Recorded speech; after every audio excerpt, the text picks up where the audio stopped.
Topic before us is instructional materials and effective language and literature learning and teaching in schools.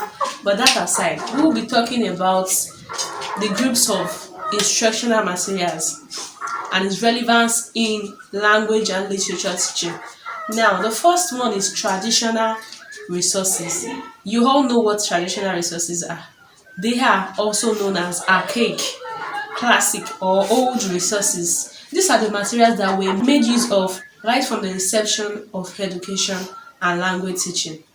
They include workbook, your flashcards, and etc. You know what your flashcard is. Now, I want you to note this. Before you can make use of an instructional material, you should ensure that you have the real life resources.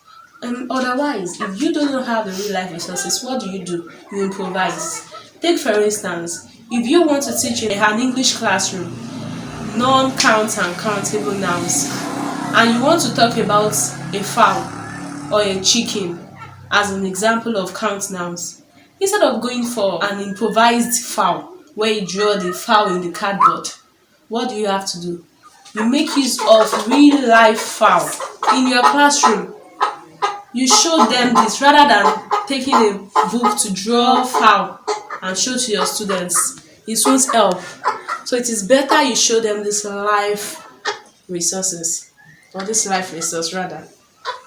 Now, we've talked about this. We're talking about ICT based material. Example of ICT based material, they include what? Your laptop. People make use of laptop. They could also make use of their computer, or you make use of your phone, your smartphone. This nowadays we make use of smartphone to aid learning, and it is better these days. Unlike in the olden days where they just come to the class, the teacher does all the talkings, and there is no means of going back home to read. Now, also we make use of podcasts, computer, and so on. We've talked about this. The last one is audio or visual materials. Now, what I'm doing is a visual learning. An example of that, which is video recording.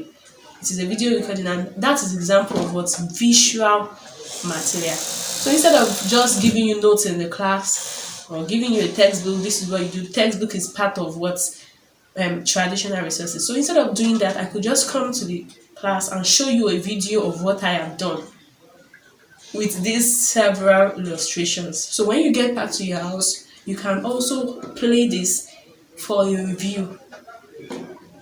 Thank you.